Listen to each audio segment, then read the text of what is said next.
नमस्कार, स्वागत करती हूँ आप सभी का अपने YouTube channel Smita Hindi classes में। जैसे कि अब शुरू हो गया है NEP सेकेंड सेमेस्टर की क्लासेस। तो सेकेंड सेमेस्टर बीकॉम का बुक है काव्य सिंचन। ये BNU की बुक है, ठीक है। और इसका पहला लेसन है सूरदास के दोहे। सूरदास जी का एक संक्षिप्त कवि परिचय जानते हैं। हिंदी साहित्य में भक्ति काल की सरगुण भक्ति काव्य धारा में महाकवि सूरदास कृष्ण भक्ति काव्य के प्रवर्तक माने जाते हैं। सूरदास ने कृष्ण को आधार बनाकर उच्च कोटि के साहित्य का सृजन किया है। इसके साथ ही वह अष्टछाप के सर्वाधिक लोकप्रिय कवियों में से एक माने जाते हैं, जिन्हें अष्टछाप के जहाज की संज्ञा दी गई है। सूरदास वात्सल्य और प्रेम के श्रेष्ठ कवि माने जाते हैं। वही सूरदास की 3 प्रामाणिक रचनाओं का जिक्र मिलता है। सुरावली, साहित्य लहरी व सुरसागर सम्मिलित है। क्या आप जानते हैं कि सुरसागर महाकवि सूरदास की अक्षय कृति का आधार है? बता दें कि महाकवि सूरदास का जीवन परिचय और उनकी रचनाओं को विद्यालय BA और MA के सिलेबस में विभिन्न विश्वविद्यालयों में पढ़ाया जाता है। वहीं बहुत से शोधार्थियों ने उनके साहित्य पर PhD की डिग्री भी प्राप्त की है। इसके साथ ही हिंदी विषय में परीक्षा देने वाले स्टूडेंट के लिए भी सूरदास के जीवन परिचय और उनकी रचनाओं का अध्ययन करना आवश्यक हो जाता है। जन्म इनका 1478 ईस्वी में और स्थान रुनुकता या सीही और मृत्यु 1538 में हुआ था। महाकवि सूरदास जी ने इस पद में भगवान कृष्ण के जन्म के बाद की उनकी सौंदर्य और उनकी शोभा और गोकुल की स्थिति का वर्णन कर रहे हैं। गोकुल जो कि कृष्ण का गांव था और वहां के रहने वाले लोग गोकुलवासी कहलाते थे और कृष्ण के पिता का नाम नंद था। शोभा सिंधु न अंत रहीरी, भगवान श्री कृष्ण की शोभा का कोई अंत नहीं है, ये सूरदास जी कहते हैं। नंद भवन भरी पूरी उमंग चली, ब्रज की विधिनी फिरती बहिरी, यानी कि भगवान कृष्ण की शोभा इतनी ज्यादा है, इतनी अधिक है कि वो नंद के भवन यानी उनके पिता के घर जो महल है में भर कर उमड़ने लगी है और पूरे ब्रज की गलियों में बहने लगी है। अर्थात उनका सौंदर्य और आनंद जो है वो हर तरफ फैल गया है। नेक्स्ट है, देखी जाई आज गोकुल में, घर घर बेचती फिरती रही। आज गोकुल में ऐसा दृश्य देखा जा सकता है कि सौंदर्य स्वयं घर घर जाकर बिकने के लिए घूम रहा है। अर्थात श्री कृष्ण की अलौकिक सुंदरता जो है वो पूरे गोकुल में छा गई है और सभी लोग उनकी छवि को निहारने के लिए लायलित है। कह लगी कहाँ बनाई, बहुत विधि कहत न मुख, सहसु निबहिरी।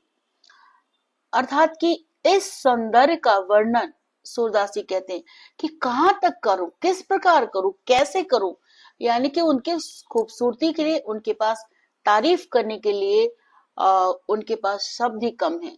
वो समझ नहीं पा रहे कि भगवान की इतनी खूबसूरती का वर्णन मैं किस प्रकार करूं। कहत एन मुख सहसु निबहिरी, अर्थात कि कहने में या बोलने में कुछ भी कह सकते हैं, कह देते हैं लोग, लेकिन उसे पूरा करना, उसे निभाना हजारों गुना कठिन है। कहना जितना आसान है उसे निभाना बहुत मुश्किल है। यानी कि ये भाव जो है ईश्वर संकेत करता है कि आसानी से, बहुत आसानी से लोग कुछ भी कह देते हैं, वचन दे देते हैं, लेकिन जब निभाना होता है ना तो इतना कठिन होता है कि फिर वो नहीं कर पाते हैं। या फिर अपने किसी संकल्प का, जो संकल्प में यानी कि जो प्रण लेते हैं, जो वादे करते हैं, वो जिम्मेदारियों को पूरा कर पाना उनके लिए मुश्किल हो जाता है, कठिनाई, प्रॉब्लम दिखाई देता है।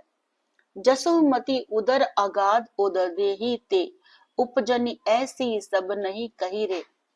हजारों मुखों में से भी इसका पूर्ण वर्णन संभव नहीं है। यानी कि एक साथ 1000 लोग भी अगर वर्णन करें ना तो उनका वर्णन, उनकी तारीफ नहीं की जा सकती।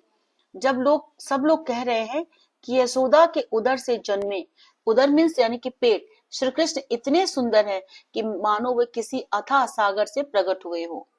सूर श्याम प्रभु इंद्र नीलमणि, ब्रज बनीता उर लाई कही। श्री कृष्ण का श्याम वर्ण ऐसे प्रतीत होता है मानो वो इंद्रनील मणि के समान चमक रहा हो। हीरा जवाहरात सोना चांदी होता है ना, वैसी मणि भी होता है कीमती।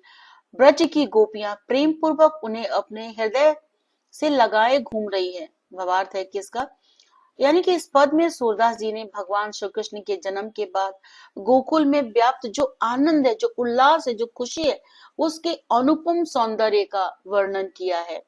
उनके सौंदर्य की तुलना अनंत सागर से की गई है, जो कि इतना अद्भुत है कि उसे कोई शब्दों में पूर्ण रूप से तो व्यक्त कर ही नहीं सकता। यानी कि उसको व्यक्त करने के लिए उनके किसी के पास वो शब्द है ही नहीं जिससे कि वो कंप्लीट होता है। गोकुल की गलियों में हर ओर हर्ष आनंद की बयार बह रही है और सभी गोपियां अपने प्रिय श्री कृष्ण को हृदय से लगाकर अपने जीवन को धन्य धन्य मान रही हैं। अब सूरदास का ये पद का दूसरा भाग शुरू होता है। सूरदास जी इस पद में श्री कृष्ण के अनुपम सौंदर्य का वर्णन कर रहे हैं और उनकी प्रत्येक अंगभूषा को, अंगभूषा यानी कि जो उन्होंने शरीर में पहन रखा है, उनकी अनुपम उपमाओं से सजाकर प्रस्तुत कर रहे हैं, यानी कि कंपेयर कर रहे हैं, तुलना कर रहे हैं। लाल हो वारी तेरे, मुख पर कुटिल अलक, मोहनी मन बेहसनी, भ्रुकटी विकल ललित नैनी नैननी पर। कह रहे कि हे मेरे लाल, मैं तुम्हारे मुख पर निछावर हूं, तुम्हारी घुंघराली अलके यानी कि लटे, जो बाल ऐसे लटकता है ना, लट, वो मन को मोहने वाली है। तो मेरे लाल, मैं तुम्हारे मुख पर निछावर, तुम्हारी घुंघराली लटों के मन को मोहने वाली है। तुम्हारी जो मुस्कान है वो मन को आकर्षित करने वाली है और तुम्हारी भौवें जो है, आईब्रो, सुंदरता से भरी हुई और तुम्हारी आंखें बहुत अनुपम है। दमकती दूध दंतुलिया बेहसन, मनु सीज पज कर कियो बाजरिज पर, बारिज पर। तुम्हारे जो दूध जैसे चमकते छोटे छोटे दांत जब झलकते हैं, क्योंकि जो कृष्ण भगवान है ना, वो यहाँ पर बच्चे हैं, बाल अवस्था में हैं, और जो सूरदास जी है वो उनकी एक एक अंग की तारीफ कर रहे हैं। तो छोटे बच्चों के बहुत छोटे छोटे दांत, जब बच्चे हंसते हैं ना तो दिखता है तो बड़ा प्यारा लगता है। ऐसे भगवान कृष्ण जो बच्चे हैं, उनका जब दांत छलकता है तो बहुत प्यारा लगता है। और ऐसा प्रतीत हो रहा है सूरदास को जैसे कि मोती की सीप खुल गई हो। आपने सीप देखा होगा जिसमें से पर्ल निकलता है, ऐसे ढक्कन जैसे खुलता है ना मोती, उतना मतलब खूबसूरत लग रहा है। और उसमें मोती जैसे भगवान कृष्ण के दांत जो है वो चमक रहे हैं। लघु लघु लट सीर घुंघरवारी, लटकन लटकई रहो माथे पर। तुम्हारे सिर पर छोटी छोटी घुंघराले लटे जो हैं अत्यंत सुंदर लग रही है और माथे पर बालों की जो लटकनों का झूलना बहुत आकर्षक है। यानी कि कृष्ण भगवान के फेस पे जो उनके घुंघराले बाल हैं, उसके लटे उनके आगे मस्तक पर लटक रही है, जो कि उनकी खूबसूरती को और भी ज्यादा बढ़ा रही है। यह उपमा का पे कही आवे, कछुक कहो संकुचित हो जिये पर। यानी कि इस अनुपम सुंदरता की उपमा देने के लिए तुलसीदास जी कह रहे कोई शब्द नहीं है, कोई वर्ड ही नहीं है, मैं इसे व्यक्त कर पाने में संकोच कर रहा हूं, यानी कि शर्म कर रहा हूं कि मैं इसकी तारीफ करने के लिए कौन सा शब्द का इस्तेमाल करूं। नौ तन चंद्र रेख मघी राजत, सुरगुरु शुक्र उदोत परस्पर। तुम्हारा कोमल शरीर चंद्रमा की नवीन रेखा के समान सुंदर प्रतीत हो रहा है, मानो बृहस्पति और शुक्र ग्रहों का समागम हो गया है। लोचन यानी कि आंख, लोल कपोल, कपोल मीन्स गाल, लोचन लोल कपोल ललित अति, नासा को मुक्ता रद छद पर। यानी कि तुम्हारी चंचल आंखें, सुंदर कपोल और नाक में चमकता मोती तुम्हारे अद्भुत सौंदर्य की ओर बढ़ा रहे हैं। पहले के जमाने में ना लोग, पुरुष लोग भी ज्वेलरी पहनते थे, वो कुछ चीजें धारण करते थे गले में, कान में, नाक में, पैर में, इस तरह से। तो ये तब का है, आज के डेट का नहीं है। सूर कहाँ निछावर करिए अपने लाल ललित लरखर पर। सूरदास जी कहते हैं कि मैं अपने इस सुंदर लाल के ऊपर स्वयं को निछावर कर देना चाहता हूँ। भावार्थ है कि इस पद में सूरदास जी ने बाल कृष्ण की अनुपम सुंदरता का मनोहारी वर्णन किया है। उनकी घुंघराली अलके, मनमोहक मुस्कान, चमकते छोटे छोटे दांत, नासिका में मोती, कपोलों की यानी गालों की लालिमा और चंचल नेत्रों की छवि को कवि ने अद्भुत उपमाओं से सजाया है। उनके एक एक अंग की बड़ी खूबसूरती से वर्णन किया है और अंत में भी कहते हैं कि श्री कृष्ण के इस सौंदर्य पर मैं अपना सब कुछ न्यौछावर करने को तत्पर हूँ, यानी कि सब कुछ भगवान के लिए वो अर्पण करने के लिए, अर्पित करने के लिए, देने के लिए तैयार हैं। और ये दूसरा पद सूरदास का भी यहीं पर समाप्त होता है। सूरदास जी का तीसरा दोहा। अर्थ शोभित कर नवनीत लिए, घुटरूनी चलत रेणु तन मंडित, मुख दधि लेप किए, चारु कपोल लोचन गोरिचन तिलक दिए, लट लट कनी मनुमत मधुप मगन मादक मधुही पिए, कंठुला कंठ ब्रज केहरी नख राजत रुचरे हिए, धन्य सूर एको पल इहे सुख का सतकाल्प जिए। यानी कि भगवान श्री कृष्ण अपने हाथ में माखन लिए हुए अत्यंत शोभामायान है, यानी कि बहुत सुंदर लग रहे हैं। और जब वो छोटे बालक ना, जब वो पैरों से भी चले जाते, तो घुटने के बल चलते हैं ना, तो वो तो बहुत ही ज्यादा मनमोहक है उनका वो रूप। उनके शरीर पर जो घुटने से चलते हैं ना, तो थोड़ी धूल लगी हुई है और उनके मुंह में दही खाने से दही का लेप लगा हुआ है, जो कि उनके सुंदर गाल पर दिख रहा है। उनकी चंचल आंखें जो है वो अत्यंत आकर्षक है और उनके मस्तक को गोरेचन, गोरेचन होता है कि तिलक लगाने का एक तरह का पीला चंदन समझ लीजिए, उसको बोलते हैं गोरोचन, लगाया जाता है। तो उनके मस्तक पे वो चंदन का टीका, वो और उनकी जो घुंघराली लटे हैं वो उनके फेस पे, उनके चेहरे पर लटक रहा है। और सब कुछ मिलाकर मानो मत भौरे मधुमर मधुरस का पान कर मस्ती में झूम रहे हो, जैसे कि भौरा है ना, फूलों का रस पीता है और बहुत आनंदित मदमस्त नशेड़ी जैसा हो जाता है। तो सूरदास भी ना इतना प्यारा, इतना खूबसूरत बाल कृष्ण का दर्शन करके वो भी बड़े मस्त मदमस्त हो जा रहे हैं। उनका गला थोड़ा मोटा है, मतलब मोहक है, इतना पतला नहीं है। उनके ब्रज समान नख, या नख मीन्स नाखून, इतने तेज है ना, पैना है कि वो सिंह के पंजे की तरह चमक रहे हैं और उनके हृदय पर अद्भुत आभा छाई हुई है। धन्य सूर एको पल इहे सूत का सतकल्प जिए। सूरदास जी कहते हैं कि यदि किसी को इस सौंदर्य का एक पल भी दर्शन मिल जाए तो वह धन्य हो जाता है। फिर सैकड़ों कल्पों यानी कि बहुत सारा युग तक जीने का कोई क्या लाभ है। भावार्थ है कि इस पद में सूरदास जी ने बाल कृष्ण के मोहक स्वरूप का वर्णन किया है। माखन चोरी के दौरान जो उनके मुख पर दही लगा हुआ है और जब वो घुटनों के बल चल रहे हैं तो उससे जो उनके शरीर पर धूल लगा हुआ है, उनकी घुंघराली अलके मत भौरों की तरह झूल रही है और उनके नाखून किसी सिंह के पंजों की तरह चमक रहे हैं। कवि अंत में कहते हैं कि ऐसे अनुपम सौंदर्य के दर्शन कर एक पाल के लिए मिल जाए तो जीवन सफल हो जाए, किसी और जन्म की आवश्यकता ही न हो। चौथा दोहा। अर्थ कहाँ लो वर्णो सुंदरताई, यानी कि मैं श्री कृष्ण की सुंदरता का वर्णन कहाँ से करूं, कैसे करूं। उनकी छवि इतनी अनुपम है कि उनकी खूबसूरती को शब्दों में बांधना मेरे लिए बहुत ही मुश्किल है, बहुत ही कठिन है।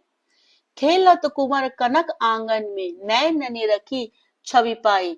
भगवान श्री कृष्ण सोने जैसे आंगन में खेल रहे हैं और जो भी उनकी सुंदर छवि को देख रहा है वो आनंदित हो रहा है, यानी कि प्रसन्न हो रहा है।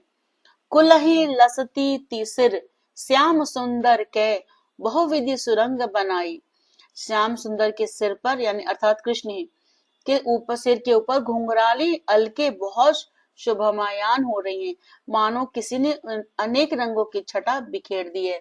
जो उनके बाल है ना सिर पे घुंघराले, वो बड़ा ही खूबसूरत बहुत रंगों वाला जैसा प्रतीत हो रहा है। मानो नौ घन ऊपर राजत मधवा धनु से चढ़ाई। और ऐसा प्रतीत हो रहा है जैसे घने काले बादलों पर इंद्रधनुष छा गया हो। जब बारिश के समय में बारिश होता है, होने वाला होता है, तो आसमान में देखते होगे इंद्रधनुष, जिसमें 7 रंग होते हैं, कई रंग। तो उनके बाल जो है ना कृष्ण के, वो भी ऐसे ही प्रतीत हो रहे हैं सूरदास जी को। अति सुदेश मृदु हरत चीकुर मन मोहन मुख बगराई। उनके कोमल सुडौल और घुंघराले बाल उनकी मोहक मुस्कान के साथ जो भी देखता है उसके मन को मोहने वाले हैं। मानो प्रगट कंज पर मंजुल अली अवली फिर आई। यानी कि ऐसा लगता है जैसे कि खिले हुए कमल के ऊपर सुंदर भौरों का समूह जो है मंडरा रहा है। फूल के ऊपर जो भौरा, जो एक तरह का कीड़ा होता है ना फूलों के ऊपर, ऐसा प्रतीत हो रहा है सूरदास जी को। नील सेतु अरुपीत लाल मणि लरकन भाल रुलाई। उनके नीलवर्ण शरीर, नीलवर्णी यानी कि नीले रंग का जो शरीर है, पीतवर्ष यानी कि पीले रंग का जो कपड़ा है, और माथे पर लटकते लाल मणि के आभूषण उनकी सुंदरता को और भी ज्यादा बढ़ा रहे हैं। सनी गुरु असुर देव गुरु मिली मनो भीम सहित समुदायी। और ऐसा लगता है कि जैसे सूर्य, गुरु, बृहस्पति, असुरों के गुरु शुक्राचार्य और सभी शक्तिशाली देवता मिलकर उनकी अद्भुत छवि को निहार रहे हैं। दूत दंत दुति कही न जाती कछु अद्भुत उपमा पाई। उनके दूध जैसे सफेद दांत, दांतों की चमक को किसी भी उपमा को नहीं बताया जा सकता, वे अलौकिक प्रतीत हो रहे हैं। किलकत हसत दूरती प्रगटी ती मनु घन में बीजो छटाई। उनकी किलकारी और मुस्कान ऐसा लगता है जैसे कि घने बादलों के बीच चमक रही हो। खंडित वचन देत पुरन सुख अलप जलप जल पाई। वे छोटे छोटे अधूरे वचन बोलते हैं, लेकिन वे शब्द पूर्ण रूप से आनंद देने वाले। छोटा बच्चा कैसे टूटा फूटा कुछ वर्ड बोलता है, वो सुन के कितना प्यारा लगता है। अगर दूसरा भी देखे ना, दुश्मन भी और नापसंद करने वाला, वो उनका भी उस बच्चे पर दिल आ जाता है। तो भगवान श्री कृष्ण का बाल जो लीला है वो भी ऐसा ही है। छुटुरुनी चलत रेणु तन पछे उदास बलि जाई। वे जब घुटनों के बल चलते हैं, उनके शरीर पर धूल लग जाती है। यह दृश्य देखकर लोग प्रेम पूर्वक उनके ऊपर निछावर हो जाते हैं। भावार्थ, इस पद में श्री सूरदास जी ने श्री कृष्ण की बाल अवस्था की अनुपम छवि को प्रस्तुत किया है। वे सोने जैसे आंगन में खेल रहे हैं। उनकी घुंघराली लटे, अलके चमकते दांत, मनमोहक मुस्कान, भोली भली बातें सभी को आनंदित कर रही हैं। उनके घुटनों के बल चलने से धूल से सना उनका शरीर अत्यंत मनमोहक प्रतीत हो रहा है और लोग इस सुंदरता पर निछावर हो रहे हैं। सूरदास की इस अनुपम छवि का वर्णन करते हुए कहते हैं कि श्री कृष्ण की सुंदरता का पूर्ण रूप से वर्णन कर पाना असंभव है। लास्ट और 5वां दोहा। हरिजो की बाल छवि कहो बरनी। यानी कि मैं श्री कृष्ण की, श्री हरि की बाल सुलभ छवि का किस प्रकार वर्णन करूं। अब वही बार बार जो है ना, सूरदास को श्री कृष्ण के वर्णन के लिए शब्द पर्याप्त नहीं मिल रहे हैं, या फिर उनकी इतनी बड़ी उनकी महिमा है कि उसको वर्णन कर पाने में अपने को तुच्छ समझ रहे हैं। सकल सुख की सीम कोटि मनोज सुभा हरनी। वे समस्त सुखों की सीमा रेखा हैं और करोड़ों कामदेवों की शोभा को भी हर लेने वाले हैं। भुज भुजंग सरोज नयनी बये विधु लरनी। उनकी भुजाएं जो है, भुजाएं मीन्स बाजू, बाहें, नाग के समान सुडौल है। उनकी आंखें कमल के समान सुंदर है और उनके बाल जो है चंद्रमा की किरणों के समान चमक रहते हैं। यहाँ पर विशेषण बताया जा रहा है, उनकी विशेषता बताई जा रही है और उनकी खूबसूरती का वर्णन किया गया है। रहे विवरणी सलील नभ उपमा अपर दूरी डरनी। उनकी सुंदरता के लिए पृथ्वी, जल, आकाश, किसी की भी उपमा दे दो, यानी कि तुलना कर दो, कंपेयर कर दो, वो भी अपर्याप्त है, यानी कि कम लगता है। इसीलिए सूरदास जी तुलना करने में भी संकोच हो रहा है उनको। मंजू में चल मृदुल तनु हनुरित भूषण भरनी। उनका शरीर कोमल और सांवला है, जो आभूषणों के भार को भी सहन नहीं कर पा रहा है। यानी कि जो ज्वेलरी पहने है ना, बहुत, उस ज्वेलरी के वजन कितना होता है, बहुत ज्यादा नहीं, मगर वो भी उनके लिए भारी हो रहा है क्योंकि भगवान फूल जैसे नाजुक है और इसलिए उस भार को भी वो सहन नहीं कर पा रहे हैं। मनहु सुभग सिगार सीसु तरु फर्यो अद्भुत फरनी। ऐसा लगता है कि जैसे कोई सुंदर वृक्ष, अद्भुत फल, सुंदर वृक्ष यानी कि बालक श्री कृष्ण, सुंदर फल यानी कि उनकी बाल सुलभ चेष्टाएं जो वो हरकतें करते हैं बचपन में, वो से पूरा परिपूर्ण हो गया यानी कि पूरा हो गया। चलत पद प्रतिबिंब मणि आंगन घुटनवी करनी। जब वे घुटनों के बल चलते हैं ना तो उनके चरणों की छवि आंगन में चमकते फर्श पर प्रतिबिंब होती है। बोला ना कि उनका आंगन जो है वो सोने के जैसा आंगन है, और जब भगवान घुटनों के बल चल रहे हैं तो जो पैर की जो शेडो बन रहा है, छवि बन रहा है, वो फर्श पर चमक रहा है। जलज संपुट शुभ छवि भरी लेती उर जनुधरनी। और ऐसा लगता है कि जैसे कमल के फूलों ने उनकी सुंदर छवि को अपने भीतर समेट लिया हो और धरा ने उन्हें हृदय में संजो लिया हो। यानी कि कमल का फूल कितना खूबसूरत होता है, उसकी खूबसूरती भी भगवान श्री कृष्ण की छवि से आ रही है। पुण्य फल अनुभवती लुतही विलोकी के नंद करनी।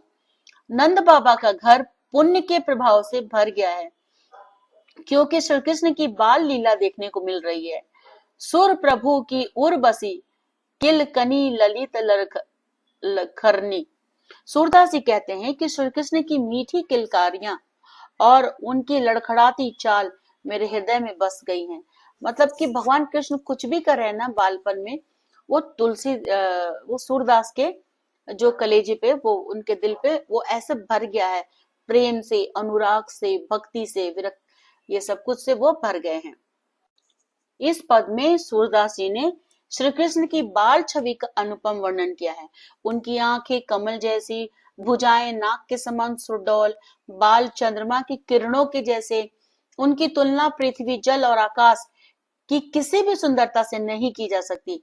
और जब वे घुटनों के बल चलते हैं तो उनके चरणों का प्रतिबिंब आंगन में चमकता है। यह सब देखकर नंद बाबा का घर जो है वो पुण्य से भर गया है। और सूरदास जी कहते हैं कि श्री कृष्ण की किलकारियां और लड़खड़ाती चाल भी उनके हृदय में, यानी कि सूरदास अपने हृदय में कहते हैं कि बस गई है।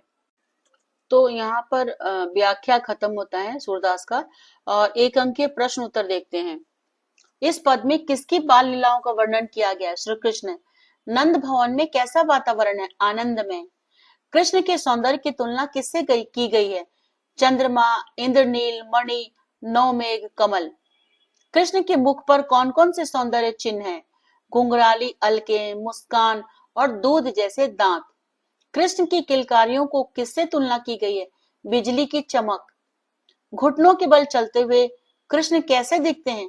धूल से सने, आनंदमय। सूरदास ने श्री कृष्ण के बाल रूप को क्या कहा है? परम आनंद। यशोदा और नंद बाबा की भावना कैसी थी? वात्सल्यपूर्ण। यशोदा और नंद बाबा जो है कृष्ण के माता और पिता हैं। इस काव्य खंड का मुख्य भाव क्या है? भक्ति और प्रेम। सूरदास ने कृष्ण के सौंदर्य पर क्या कहा है? निछावर होने योग्य। नंद भवन में कौन सा दृश्य दिखाया गया है? श्री कृष्ण की बाल लीलाएं।